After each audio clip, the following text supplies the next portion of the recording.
Hey everybody, welcome in. It's another episode of a Nichols Worth live right here on however you are listening. Welcome into the program. I hope everyone's having a great day. I hope everyone had a great weekend as well. And a bunch of news happening this past week. You know how we do it here on a Nichols Worth. We break it down for you here on the program and try and get some sensibility about what the heck is going on in the world today. And there's a lot going on in the world.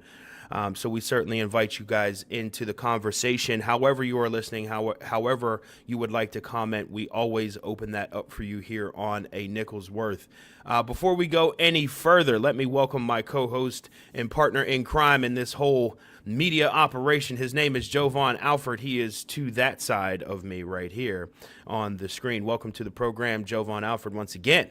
Back at it again for another week of a Nichols Worth right after the our holiday break that we had last week for the holiday. Little bit of a holiday break last week. That is cool. That is okay. We certainly enjoyed it. Did you eat a lot of turkey? Did you get nice and fat? And like, how did that work out for you, Joe? It was solid. Can't complain. Had to Okay. work through it too. Had to do. Still got to work. Still got to help pay the bills. I understand it. Job I in addition to understand it. getting that food, but can't I complain. Can't understand it complain. entirely. That's a lot how my week worked as well. A lot of work last week. But we're glad to be back on the show again this week. We missed some headlines in the last couple of weeks, Jovan. Certainly with the Trump transition now happening at a national level. We've got a lot of people that are starting to panic and freak out about some of the choices, some of the picks that Donald Trump is making for his cabinet. That was a topic of conversation this past week. I know a lot of people were focused in on that, as well as maybe some stirring up with some international controversies, maybe with some neighbors of the United States here in Canada and Mexico economically. That also made headlines this week as well. What didn't make any headlines, I didn't hear any headlines about anything Democrat related. I don't know about you, Jovan, until today, when of course we heard that Joe Biden is going to pardon his son, Hunter Biden. It's a whole thing. I don't want to dive too deep into this before we get into our main topic, Jovan, but it does kind of show that, like, when news breaks on either side of the aisle, whether it's Democrat related or Republican related, or in this case, MAGA Trump related, the shift in the way that we consume that news is changing right before our eyes. Something we'll talk about here on the show today. But you had mentioned a little bit earlier the coverage of Joe Biden and pardoning his son today is it's not looking so great for Joe Biden himself and the Democrats. But this is the way that we cover news nowadays. Yeah, it's almost we cover the way news is covered, and this is probably going to be a very probably poor analogy, but the way news is being covered is how sports is covered, right? Yeah, Like yeah, anytime there's a trade in sports, there's a breaking news banner, right? And anytime breaking news happens in news, we treat it as sports in the fact of we treat it as breaking news, and then now we go for reaction, fallout, commentary, embrace yep, debate back and forth, and that's what we're kind of seeing today with the Hunter Biden news. Like obviously hmm there's the information which came out yesterday, and a lot of people maybe found out their information through actual television, through social media, through any news website that they might go to, and then now we are in Monday, which is Monday morning quarter. the analysis. Yeah. Coincidentally, now is the Monday morning quarterbacking of what's going on.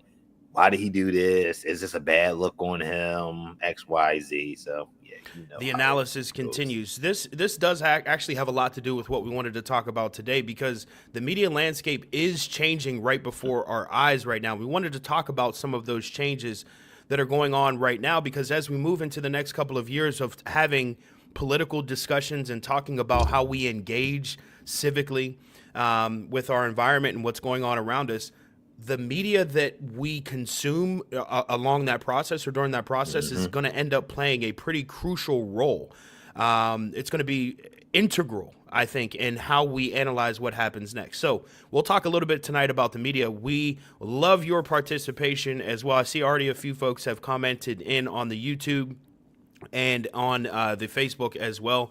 If you're listening on one of those outlets, the only thing that you've got to do here is hit the share button real quick. Let us know that you're out there. Tap in, say hello, whatever.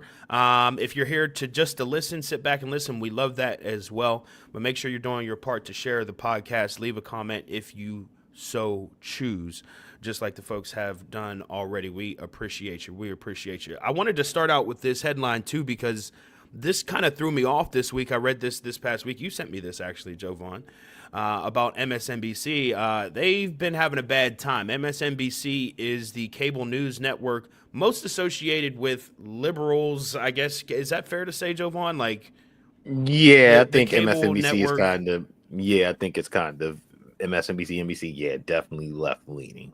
For sure. Not to be necessarily confused with NBC, which they are Right. all under the This, same, umbrella, I guess you could say. NBC, when you turn to your channel that's somewhere usually between 9 and 12, depending on where you are in the country, that's NBC, right? Like that's the right. National Broadcasting Corporation. MSNBC is the cable news extension, if you will, of that, which definitely has its leanings to the left. They lean towards the Democrats, the liberals, all these terms that you hear flying around as well. So MSNBC has experienced a bit of a ratings collapse following the 2024 election. If you guys remember, Donald Trump, the Republican candidate, won the presidential election. Kamala Harris, the Democrat candidate, did not. And so the cable news network most associated with the left and leaning those that lean that way has experienced a huge drop off in ratings. According to Nielsen data, that's the outfit, if you will, that kind of watches this stuff and does the ratings and stuff for TV, traditional TV and Mm-hmm. radio. MSNBC's total viewership dropped by 47% post-election, especially in its critical 25 to 54 age demographic. That plummeted to just 63,000 viewers during prime time, which, for those that don't have any context on this, is only a little bit of viewers. It is not a lot of viewers Yeah. at all. The article goes on, this article in Mediaite.com. They're reporting on this, that typically this kind of thing sometimes will happen post-election, but and that something similar happened in 2016. But Jovan, this is very interesting here because Fox News, it says later in this article, soared to 3.2 million viewers in its primetime slot compared to just 644,000 from MSNBC. These are rivals, right? Fox News and MSNBC sort of represent opposite sides of the same coin in a sense. Mm-hmm. Yet Fox News' numbers have stayed steady and in some cases increased over the last couple of months before and after the election, while MSNBC's have plummeted, have absolutely plummeted. Similar situations happening at CNN as well, which has projected that it has lost about a third of its total audience since the election. So this, to me, pointed out some very important things that we need to talk about here in terms of what the heck is going on with media, because this exposes a few different problems here that we're going to break down here coming up. But Jovan, the first one that says to me is that people may be watching and listening and consuming cable news, traditional cable news, in a way that maybe is a little unintended from what it was maybe 15, 20, 30 years ago. People are starting to watch the news different now. Yeah, they're not watching the news. I would say they're not let me not put everybody in this big bucket. I feel like they're, depending on what station you watch, right? I think most people are watching the news to be informed somewhat, right? But I do Mm-hmm. think there's an element of, also tuning in if you are listening to Fox News and Jesse Waters, and Greg Gutfeld at 11 o'clock. I don't know who's on primetime on Fox at 8. I'm not sure who's on Mm-hmm. primetime. You're not really listening to hear the news. You're listening to hear what's the best way to say this? Opinion, commentary, Yeah. like basically things that you want to basically hear things, and I think this probably describes most people, right? You want to hear Yeah. things to reaffirm how you feel about a certain position, right? Right. Right. And I feel like for MSNBC, right, things kind of went nosedive for them because of nosedived, and because people probably weren't getting anything from the No. coverage. Obviously, the Joe Scarborough, Mika Brzezinski thing and them going to visit Trump didn't help as their ratings took a tumble. And then CNN even took a tumble because people, and this again could be wrong in the way I'm framing this, but I think people are tired of seeing, like I mentioned earlier, politics be treated like sports, like people treating it like sports. Like there's no reason why, we get past Wolf Blitzer at 6 on CNN and maybe Aaron Burnett at 7, that 8, 9, 10, 11, well, not Laura Coates, but Abby Phillip, Anderson Cooper, Caitlin Collins, that we have basically embraced debate TV happening in panels. And I think Abby Phillip's show kind of illuminates that point, because leading up to the election, I haven't checked it out since then, but leading up to the election, most of the things that were coming out of that show wasn't news, right? No. It wasn't news. No. It wasn't news. It was embrace debate.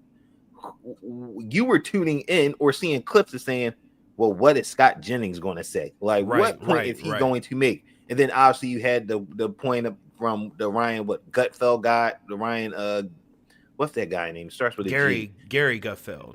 Yeah, no, the dude that said the crazy thing to Mehdi Hassan about the beepers, like that went crazy, right? Like that, like people are tuning in because there is not so much information, because they're getting information from other places now.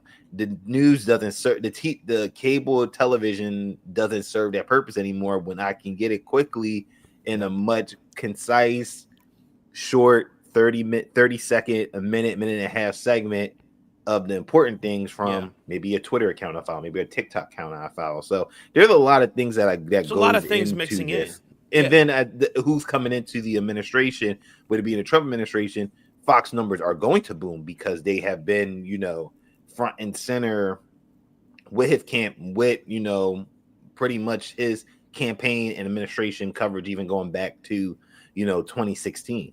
I want to go back to something also that you mentioned about this too. I mean, it's a little bit of a show that goes on here, but it's almost like people are watching this and listening to this for the wrong reasons. What is there to see here on the Democratic side of things? That's a big question that I would say. If MSNBC is experiencing this sort of loss, or those on the left are experiencing this sort of loss in viewership, it tells me that from the very beginning, these were not necessarily people that were tuning in to find out what was happening in the world.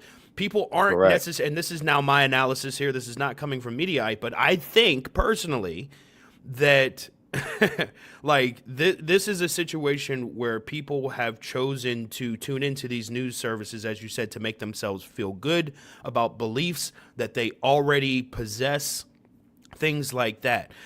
They are not watching the news to become informed. They are watching the news to become more comfortable.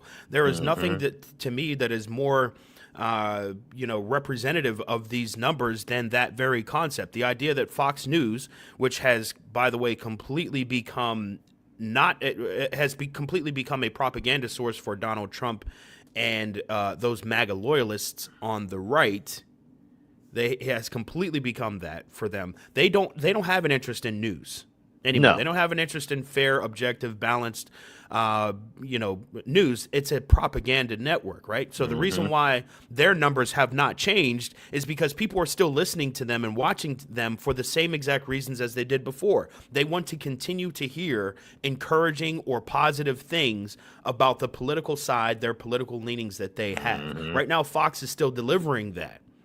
They are still delivering everything that Trump supporters and MAGA supporters love to hear. So there is no drop-off here. However, the same thing was starting to happen on the left, where like you said, these embrace debate sort of shows that the left was, left-leaning networks, if you will. Or center-leaning. Or center, or whatever that they claim, right? Like these debates, Fox News on one side is saying Donald Trump is the greatest thing since sliced bread. And on the other side, they're saying, I don't know, is Donald Trump a monster or no? Let's talk about it, right? Yes, exactly. There wasn't a balance there. And we talked about this a ton of times offline on our Call of Duty sessions, by the way. You guys should join us on Call of Duty sessions. They're a lot of fun. We do more talking than shooting a lot of times. But And one of these we talked about this, how ineffective of a strategy that is whenever there's a different standard held for each Mm-hmm. side of the aisle. Fox Yep. News needs to be a constructive, conservative outlet in order for this whole thing to work, in order for the whole balance of I'm going to take criticism from this side and criticism from that side to be able to have a landscape of balanced and fair and objective news. Everyone needs to kind of be in place. That's not what we're seeing right now. We've seen Fox News and organizations like that kind of drift off to the right. But then we've seen on the other side, the MSNBCs of the world, the CNNs of the world. We haven't seen them do the exact same thing, but we've almost seen them be punished by not being some sort of echo chamber for the left, the same way that, Fox News has been an echo chamber for the right. It's a weird sort of balance that we've seen back and forth, but I think that this report is something that tells us a little bit along those lines that people aren't interested in hearing fair, objective, balanced news. Mm-hmm. They're just interested in hearing what makes them feel good, what makes them Yep. feel good. Yep, and what validates whatever feelings they may have, whether they're conservative, liberal, progressive. Like, they want to hear, not all, but most want to hear what, like you said, what makes them feel good and feel better, right? And obviously on Fox News, you're going to get that, right? Yeah. You're not tuning in to Fox News to hear what, Trump really saying at his rally, right? You're hearing everything else, right? The people that they have on, maybe from his campaign, or the people, the surrogates that are supporting him, right? And CNN, like in MSNBC, I guess you're getting news, right? But people aren't really tuning in for that. They are turning into, like we said, embrace debate, right? Like you said, is Trump really bad? Do we think he's a fascist? Well, let's talk to two people on the Republican side. Let's talk to Scott Jennings and this person. And on this side, let's talk to this, let's see what this political person commentator thinks, or this representative from this state, from this blue state, to get their thoughts on it. So when you have those two dichotomies, like, you can see the difference in ratings. And I think also people with the ratings thing, ratings effect, also I think it happened based off the results of the election, and people probably also thinking to themselves, all right, this is the second time we're dealing in this administration. I already know what to expect at this point. Like, nothing will shock me. Like, nothing that will come up on the CNN or MSNBC Chiron on the lower third is going to say breaking news or something that I did not already see, don't already know, and I probably do not want to have no type of involvement or knowing about said things, because hey, it might mess up my mood at the end of the day. Exactly. We'll talk about exactly how Americans get their news too, because there's some very interesting numbers behind this, which is related to this distrust that people have now developed with traditional media. That and some things that have been said on the right about traditional media as well, certainly helping that along. Don't forget, you can get in on the conversation as well. This is a live podcast. We love when you participate. We got some folks checking in on the Facebook and on the YouTube as well. Shout out to the folks that are listening live tonight. Make sure you give us a share, just like my brother did. Shout out to my bro, Brandon. He's listening right now on the ones and on the twos. He did his job tonight. He shared the link. He has commented several times. He's calling us nerds, man. I think it's a compliment right there. Political nerds. This is what we do. We talk about this stuff all the time. Shout out to my brother and anyone else that is listening as well. We got Keisha commenting in. Got my cousin Austin, who just said, let's go. We got the whole family in here. It's like a whole family affair. I missed you guys on Thanksgiving. Appreciate you guys tuning in. Eric Nixon also saying, politics. There's this nerd word coming back up in the commentary. Eric Nixon saying politics were a nerd's sport, and elections are the journalists' Super Bowl. I said the same thing on election night, that it felt like a Super Bowl for a lot of the people that cover this stuff. It is that big of an event when it comes to elections. Or people on social media, which we'll talk about, right? Like, they were using this coverage to kind of pump their channels, and we talked about that too. With people that otherwise have no commentary or no other interest in talking politics throughout the rest of the year found November-ish, a great time to start posting those videos. So that opens up kind of our next, segment of this conversation, because the way that people get their news, the way that people, sort of consume what the information is that comes across their screen is pretty important for us to hone in on. So I did some research on this. I went to one of the places that can be relied upon for reliable research, and that is the Pew Research, the folks rather at Pew Research, who do obviously a ton of polls on all different types of stuff. This particular one, actually, there's two of them that we'll look at tonight, was a social media, I'm sorry, not a social media. This was a news media consumption poll. And then we'll look at a social media poll as well. But some interesting numbers behind this. I'm going to try and get some on the screen here, although our AV issues are pending right now. But anyway, the big takeaway from this Pew Research Data Center poll, which we will leave a link for in the comments so you guys can check it out yourself, is that there's a lot of young people aged 18 to 29, Jovan, that rely on search information. Mm-hmm. This is what I found to be very interesting about this.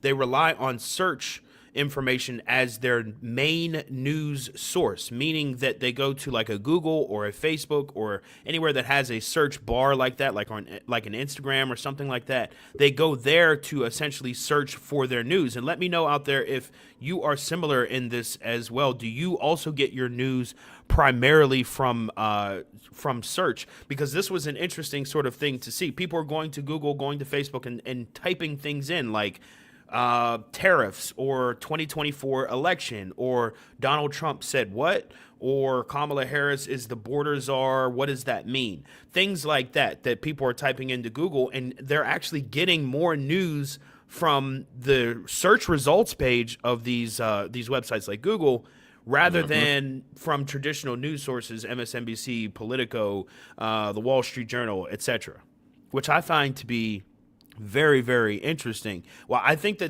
that's an easier foray to get to information. Google and other sites like that have allowed easier access to ask questions that may be a little bit too complex for search. Things like, how does the economy work? Or do we have a good economy right now? Why are the price of eggs so high? You can ask Google these questions nowadays, which back in the day, Jovan, 20, 30 years ago, I don't know, you couldn't use Google like that 20 years ago, 25 years ago. You couldn't use Google like that. You had to use specific search terms. It did not welcome all questions and all inquiries like it does now. You can pretty much say anything into, literally say anything into Google, and it'll come up with some kind of result. And we also know that those results are largely algorithm based. So this creates for ourselves like a very interesting sort of thing here for those that are seeking news in the non-traditional sense. They're not going to the news stations and the cable news and all that. They're going somewhere else. They're now being directed and guided by algorithms, seemingly through these search portals.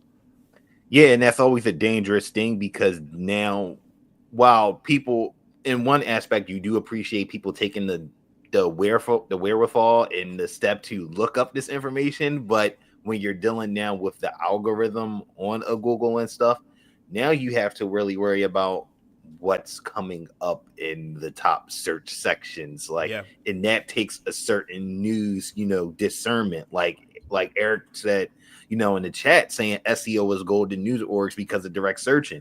You manipulate a headline or URL with SEO, it puts it up there. Does that mean the story that's ranking high up in Google is necessarily the correct information? Come on, no. Say that. It's not the correct information, but hey, it was good enough to get up in the search ranking to where people are going to click and say, "Oh, price of eggs. Like, let me check out AmericanNews.com." Like, there you go. It must be right because it's on the first page.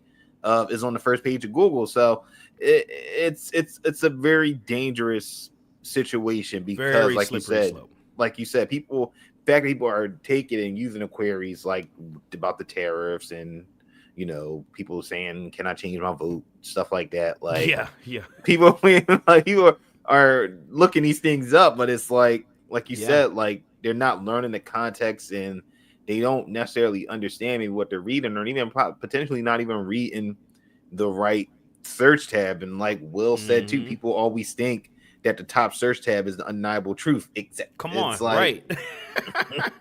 Like it's so hard to preach against this concept because all the AI and all the assistance tools have been actually pushing us towards that reality where you say, Hmm. look, don't think about it. We're going to provide for you the answer. Don't dig. Don't Right. research further. Don't compare this information that we presented you with any other information that you may find. Don't scrutinize this information. Here it is right here. We're going to put it at the top of the screen, and in some cases we'll put a little box around it and then highlight or kind of bring out the information specifically that you asked for to the point where you don't even need to click on the page anymore. You don't even need to go Right. to the page to find something more than that.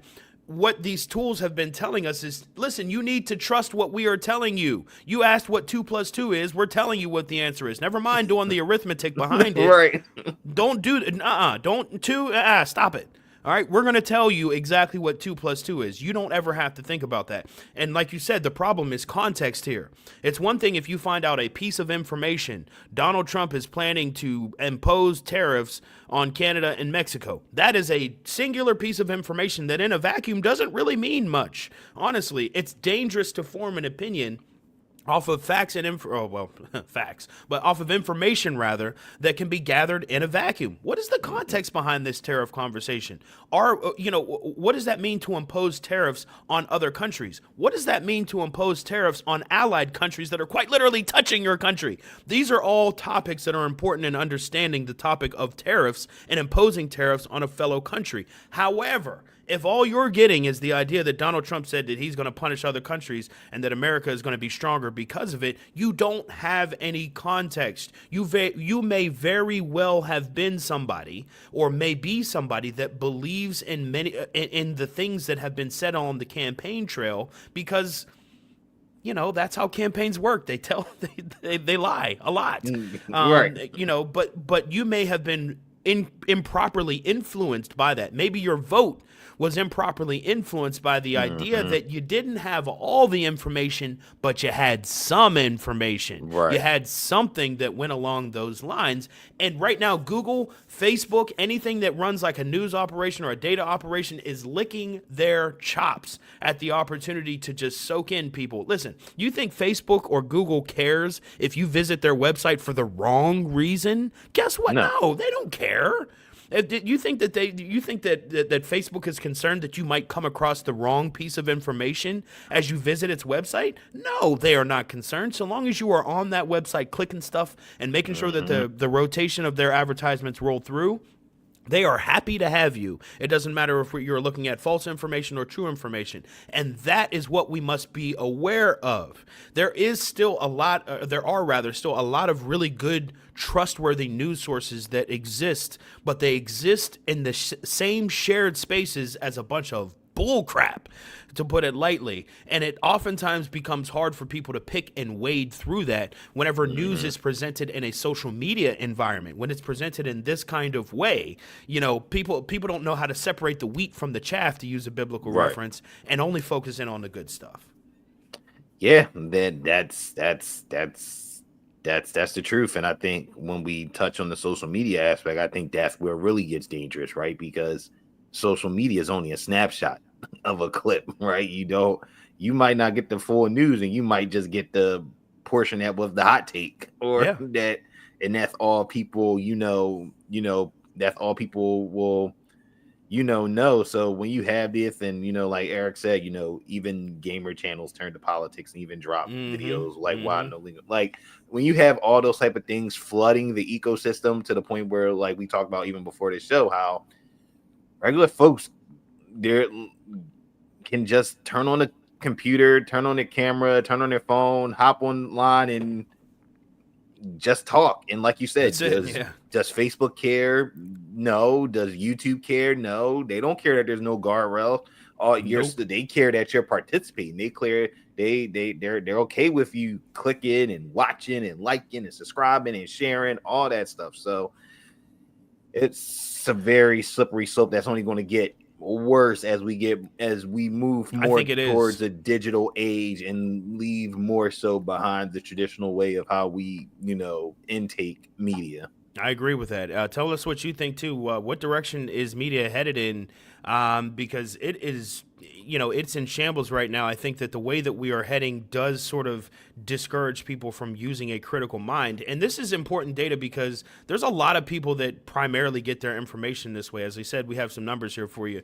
A much higher share, a significant rather share of adults under the age of 30. So 37% of adults under 30 say that they regularly get their news from influencers on social media, from influencers. Now, I should note that influencers have mastered the art, if you will, of getting you to watch them, right? And there are many different methods that go behind influencers getting you to watch them.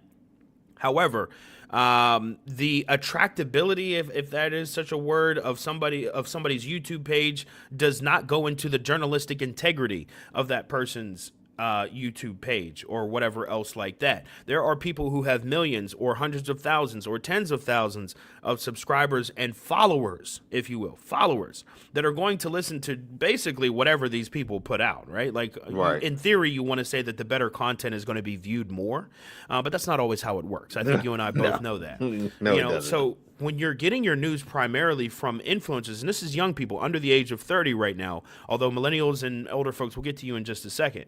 But, for the folks that are under 30, they are interpreting the world through their media. I promise you that they are, because everyone does. Everyone interprets their world through the media that is made available to them. And young people right now, the main form of media made available to them is social media. Another stat from that Pew Research poll. Overall, just over half of U.S. adults, these are all adults, say that they get at least sometimes get their news from social media, which has risen compared to the last couple of years. Facebook and YouTube leading the pace over those social media sites where people regularly get their news. About a third of them say that they get their news from one of those two sites regularly. And when they're saying news, this has to also be nuanced into saying that these are not reposted links from traditional news sources. No, these are dudes commentary. Like you and I and people like you and I that are just coming up here and saying, here's what I think, right? Excuse me. And that is technically, this is not, I say this all the time, this is a news commentary program, right? We pull all of our sources from actual news related outlets in order to, generate these discussions and to generate these topics. This is not news itself. This should not be the only place that you go to each and every week to figure out what is going on in the world. Even though I'd love to say, hey, people, come listen to me. I have all the news and you can trust me with everything and just listen to my show. You don't need anybody else. That's not true. That's not what you and I had learned coming out of journalism school, right? When we were taught to check and recheck your sources before you ever share information. But, where we were taught that there's integrity in journalism for a reason. If people cannot trust what you are reporting, then what is the point of you doing anything, right? So these are traditional things that we were taught that are core fibers of journalism, of communicating things in this country. And we have certainly moved away from a lot of that, which has lessened our trust in media overall. We are more willing to trust the guy on YouTube page 89, now, because the algorithm actually gives it to us on page 1 now. We used to have to search all the way back to YouTube page 89 to get to the crazy stuff. And now if it sounds good enough with the algorithm of the content, or if the algorithm rather recognizes it as content that could be relevant to us, it's going to push that up to the top of the page. And Will made the point earlier about trusting that first thing that comes up under the search tab, whether it's YouTube or Facebook or Google or whatever. At this point, we have been trained to trust the results that come to the top of the page. However, the results that are coming to the top of the page don't hold to the same journalistic integrity that you and I, at least, like I said, recognize coming out of school. And I think that is a freaky problem. Yeah, no, it is, because then that leads to the idea that people can just tell you anything, and you believe it, right? Like, without doing those necessarily checks and balances to say, okay, I hear what this person is saying, I like what he's saying, but let me go do some more research on this topic, right? Right. We're in this era where we're not so much dependent on that. We're depending on, like you said, the more of the traditional news where somebody sits here and reports the news and tells you what happens here and here and here. Now we're in the era of news commentary where they give you this nice, ambiguous, explosive headline of like, did you see what Donald Trump just did yesterday? Or this move, or this move by Donald Trump will completely like blow up his campaign. Like, and let me say this too. This is to the advantage of Donald Trump. This kind of media environment is to the advantage of Donald Trump. We talked about this in the pre-show. We've talked about this before. Donald Trump is not a politician that has based his campaign in facts and actual hard evidence of things. He has more so based his campaign on feelings. We've talked about this before. How do you feel? You know, maybe how do I feel today? Maybe I feel differently tomorrow. Maybe you forget about everything that I just said in the past month and I say something totally different, right?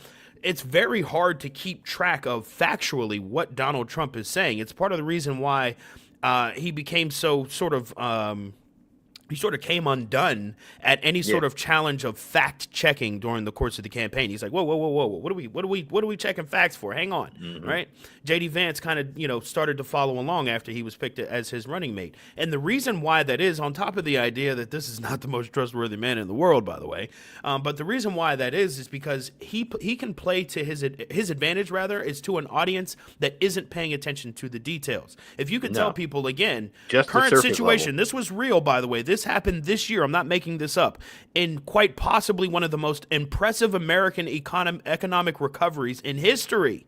The most impressive economic recoveries in history. Donald Trump told you and everyone else out there that your life sucks, that the economy sucks, that the country sucks. And I'm the only person that can fix it. And I'm the only person that can fix it. Donald Trump's the only person that can fix it. He told all of the people and that are currently living in an economy that is booming. He told these people that they are living in shambles, and everybody believed him. Why is that? There is absolutely no data. And you can look at the price of eggs and things like that. There are certain things that spike like that, right? There's levels, there is no macro data that will tell you that the country sucks right now. You can look at every sort of factual piece of information, economically, I should say. There is no piece of data that will tell you that the country sucks economically right now. Yet Donald Trump sat there and spent 6 straight months telling you that the country sucks with no evidence, and people believed that instead of the actual facts. That is a problem. It's a major problem. And then when you have the echo chamber echoing those same talking points, eventually people believe what they hear, and they just roll with it, right? And that came out also from this, Pew thing from the Pew research where they, said that slightly more news influencers explicitly identified Republican, conservative, or pro Donald Trump, 27%. Then liberal, 21%. So when you have that huge echo chamber, which is something I think a lot of people have been talking about, after the fall of the election, more so people on the progressive side are trying to figure out how can they combat, this groundswell that, conservative media have. It's hard because when you have a figure like Donald Trump, like you said, that doesn't believe in facts over feelings, is more so feelings over facts. And like you said, I'm going to tell you that your life sucks. I'm going to tell you that, the country's going to hell and we're going to World War III, like, and you start to believe that, you say, yeah, you know what? I think we are going to World War III. I think I need to go, and then I need to go, suit up and, I think immigrants are taking our jobs. Right. And then when you have these news influencers that have such a big following on a YouTube or X or TikTok, and they can just send those things out. Like, I think that was the more impressive thing about this campaign, in that and this is again a whole different podcast, like how Kamala and Trump did it, where she was going more traditional media, The View, things like that. Like, he was like, let me hit the influencers, right? The Theo Vons of the world, the Andrew Schultz of the world, the Joe Rogans. They have influence. They can put that message out there. Even if they're not saying it, his message is still getting out there and is getting across, and it's influence. Like you said, there's no facts, but it doesn't matter because he's able to say. It's pushed up into that algorithm because those people have listenership, they have followers, they have views, and they're going to be like, yeah. If he's on there saying that, then I agree. Media is important, and it's not because of what you are or the name. That used to mean a lot in traditional media, but now, right now, it's followers, it's follower count, it's clicks, it's subscriptions, it's likes, Hmm. it's views, it's Yeah. listens. These are the things that sort of set the tone, if you will, about how media is spread, where it goes, and things like that. These are things that we need to be cognizant of, because our interpretation of that media, our media literacy, to use a term, Hmm. needs to match the moment. Essentially, what I'm Yes. saying is Needs that to get better. it needs to get better. It needs to get better as we continue to expand this world that we have of information and content and things that we can get into. We too also need to expand our critical analysis of those sort of things as well. If we're going to have 15 sources for news instead of 3, then we need to be able to scrutinize that out and Hmm. to be able to still be able to separate the things that we don't need from the things that we do need. That requires a higher sense of awareness. But Jovan, as we sort of careen towards the end of this conversation, I will ask, in a way, how do we save this? What are some of the solutions, to this point? Because it can get confusing sometimes to analyze exactly what we have going on here in this. Are we asking the public to gain a higher, sort of perception as to what's going on here, or do folks in the media or around the media have to sort of change the approach to reach these people better? It's a tough question, like honestly, because I don't think there's an easy answer to it, right? I think it falls on both parties, right? I think you Mm-hmm. as a person, like you have to do your job at the end of the day, right? Almost like what people tell people before they go in a voter booth, right? Just don't vote, just don't go straight ticket. Like do your research before you step into that voter booth, right? And I think with the same thing with news judgment is like do your research. Like you might hear something on TV, you might hear something on TV or now more so social media. You might hear somebody say something on YouTube or TikTok and it might catch your attention, right? Mm-hmm. Take the time out to, go do that extra research and be like, "Oh, I didn't know about that, but I learned something. I learned more from it, right?" Mm-hmm. Check to Mm-hmm. see the people that you're watching, are they using actual source information to Yeah, like that's a make major their one too. point? Like Yep. are they like pointing to saying like, "Hey, this is happening, and here's the news source I got it from," right? A legit news source, not homie that living in his basement with his mom's, on his blog site. Right. Like, Right. Right. like Just spouting it's stuff out. yeah, just spouting stuff out, right? Like, are they getting it from news information? And I think for the same thing, in addition, but at the same time, it all can't fall on the people. It has to fall Sure. also people that are delivering the content, right? Like, Mm-hmm. if you got YouTube channels, and we talked about this before, that was talking not about politics, then all of a sudden they um October, November, they talking about politics, like you got to use context clues. You got to use your smarts and saying, what's the end game here? Are they Mm-hmm. really Mm-hmm. providing me information, or are they just trying to get clicks, views, and all that stuff Right. to try to push their stuff up? But I think for the people that are creating content, you have to do a better job of being like we talked about before, right? Which is being fair and balanced, right? Making sure you're because most people on social media aren't reporting the news, right? They're giving their commentary, but there's a Mm-hmm. way to do it where you can still inform people by also being fair and balanced and providing, the correct commentary for people to make the correct choice. Because at the end of the day, it's still up to people to make the correct choice. But people, both sides have to do their, both sides have to do their part. But it falls, like I said, falls on people, but also falls on the people that are creating the content. They Yeah. have to, they have to do their part, because if you're not, then you're just going to have a bunch of people running around not knowing and just saying the most mindless things that don't make no type of sense, where people are, Mm-hmm. like you said, people are googling, what about tariffs, how does tariffs work, or how do I change my vote? Like, Yeah. Yeah. you're Right. I asking these mean, things that throwing them into the void. You're throwing them into the void, and it's interesting. You said also that both sides need work here, and I agree with that. That especially the people that are producing content, the companies that are producing content, I think have lost their identity. They've lost who yeah. they are, and they need to decide right here and now. Who are you going to be? If you were going to be an echo chamber for any sort of individual, the president or the incoming president, whoever it is, If that's who you're going to be, that's fine. Okay? Let us know that that's who you're going to be so that we can stay the heck away from you. Right. Okay? Don't dance on this line. Don't try and go back and forth and be buddy-buddy with what seems to be trending at any given time. I see that way too much in traditional media. They are continually chasing what is trending. That is a social media game. I think traditional news sources need to get back to doing what they've been doing. It doesn't matter how much this may hurt your views, or you may miss out on an opportunity to share a viral video of a baby crocodile at the zoo that is cozying up with a hippo or something. Whatever, okay? Miss out on those opportunities and gain the trust back of the people. Report the news like it's the news anymore. Stop having AI generate articles for you and fake AI writers and stuff on your website. Please. And get rid of embrace debates. Like, get rid of. I don't need any more talking heads, two people talking back and forth to it. No, Donald Trump's an idiot. No, Donald Trump's actually a genius. Well, actually, Kamala Harris. Well, no, actually, it's first take. It's like sports. And in sports, it can be fun because guess what? I love sports. But they're not going to impact the price of my gasoline at the end of the day. Let's debate about who the greatest quarterback of all time is. Sure, that has no impact on anything. Anything.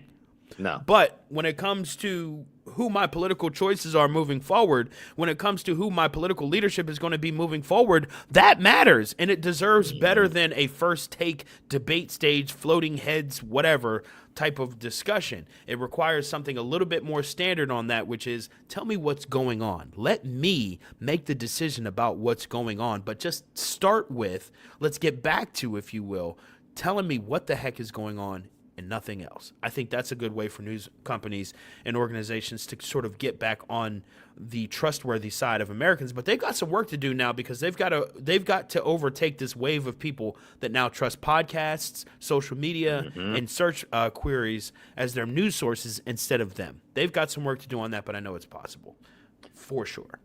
Yeah, no, it's definitely possible, but they got to put the work. They got to put the groundwork. They got to put the groundwork and time into it. Like, give people something, a substance that they can go with. Like, don't just, like you said, don't give them talking head this or some dude, coming on there just talking wild and you pressing him for questions and he just giving you a roundabout answers. Like, not really telling you. He's not really telling you everything. And like you said, don't play like the middle of the side. Like, be either one or the other, right? Like, if you see, again, I'm going off of the administration coming in and what we've seen in the first part. There was a lot of things that happened in that first administration where you were just like, yo, dog, like, why are they putting this on TV, right? Like, why is the dude, like, why are we putting on TV guy, walk into a church and holding the Bible upside down? Why are we promoting this as like, it's silly, news and things like that? And they got used to it because of what happened, because cable news at that point in time saw ratings, they saw views. Like, oh my God, like, yo, you see what he's doing today? Like, we got it. Or did you see what he tweeted? We got to put that on the air, even though it has no type of substance. It has nothing to do with like information. It's just a couple words on the screen, tweeting and spouting off. There's no kind of information and substance, and that's where news judgment has to come into play. Has to get better for the companies, because we can't put the onus on people, because that's I'm not gonna say that's tough. I'm not gonna say that's tough, but like you say, it's too much. It's tough. I think it's too much. I think it's too much for the people to, at this point. I think we need these sort of seismic shifts in the way that we're analyzing our news, and that's not a shift that comes quickly, right? Like, this is going to take years and years of reconditioning people into thinking about how they consume their news differently. And the thing is, the reason why I said news organizations should get back to the traditional things is I can find out the news anywhere. I can find out that, Trump held a Bible upside down anywhere. Anyone that was there, anyone that captured the moment, anyone on social media, that kind of, the fact that things happen and that somebody can talk about the things that have happened is something that can be done across the spectrum now. You don't need a news outlet, which will be happening on social media. Stuck in a tree, right? That's already going to be happening, right? What I need is the facts behind it. Which fire department responded to the cat being stuck in the tree? Is this a calico cat? Is this a black and white cat? What are the details? Who owns this cat, right? We still need an organization that goes over those details. You telling me there's a cat stuck in the tree, like the 10,000 other people that are telling me there's a cat stuck in the tree, is not helping. Right. Give me something of substance here. That's all I'm asking. You need to answer the who, what, when, where, why. That's all I'm asking. And I think that we can do that as a whole. I have not given up on the media landscape. Obviously, you and I both know tons of people who are still in this industry and still fighting every day to do good work, to be recognized, to have good work. And so I do believe that those people's efforts will not be in vain and that we will get better. We will get better from this. But it takes two to tango. It takes us as the people to be a little bit sharper. It takes the organizations as well to be a little bit more responsible. And I think we can work our way back to some kind of truth. And again, this is not an anti-Republican or a pro-Democrat message. This is a message that is good for everybody's consciousness. Yes. We talked the last time on this program about the idea of a third party, a potential third party. And people weren't feeling it, and that was good to be able to talk about that kind of thing and expose that, because we do need to rebuild in a sense here, and to rebuild, we got to have the foundations, in place to be able to rebuild something that's actually good instead of just changing things up for the sake of change. Which, by the way, I think a lot of people voted like that in this last election. I just want change for the sake of change, so let me vote this way. We are going to experience the consequences of that over the next couple of years, but we've got to get back to the facts. I think that people will start to act right politically whenever they can get the information that is solid and secure, and not this flurry, this blizzard of bull crap, if you will, that we've been seeing over the last couple of years, Joe. I think it could be that simple. All right, we're looking at the time. It's at 51 minutes, so we're going to wrap here. I appreciate the folks for tuning in. Eric's cracking me up here. He said, every time I hear you say, let us know what you think, I'm expecting you to go into the number. Yeah, my radio days were calling on me on that one. I had to fight not to be like 215-634. But yeah, if you guys want to tune in next week, that would be awesome as well. The plan is right back here on, I guess that would be the 9th. Yeah, so the 9th of December at 8 p.m. for another live show of Nichols Worth. If you missed this one, catching the tail end of it, and you want to catch the whole thing, check out our Spotify. We're on Spotify at a Nichols Worth pod. Let's see if I have it up here. I don't. I just have the regular one. It's actually a Nichols Worth pod. A Nichols Worth pod. I'm going to change that right now so folks can get to the right one. There's a Nichols Worth, and then there's the a Nichols Worth pod. We're going to change that right now. That's production happening live in front of you. Follow a Nichols Worth pod on Spotify. That's the best place to listen. Appreciate everyone for tuning in. We'll be back next week. Jovan, Alfred, any parting words or where folks can find you and your work? Parting message. I don't know. Parting message, again, just what we talked about tonight. Just like, make sure you just doing your job as a consumer of news. Like, just make sure you're taking those steps to just make sure you're getting the information that you need. That's not sitting on the top page, indexing on page one. Right. That's right. Make sure that you're doing your own research and coming to your conclusions. Like, don't take even anything that we say as like word is bond. Thank you. Like, yep. I was just getting ready to say that. Not even us. Take the information or the discussion points that we talked about today and go do your own research. Look up the Pew Research stats on your own and see like, oh, wow. Because there's a lot of information within that's very telling if you're into the media space and just want to learn more. But outside of that, always, man, just keep on watching, listening. Yeah, please. Subscribe, on YouTube, on Spotify, and all that good stuff. Appreciate it. I'm your host, Keaton Nichols. That is your other host, Jovan Alford. We'll be back next week, Monday at 8 o'clock for another great conversation. Thanks, everyone, for joining us live and on the recording as well, and we will holla at you later.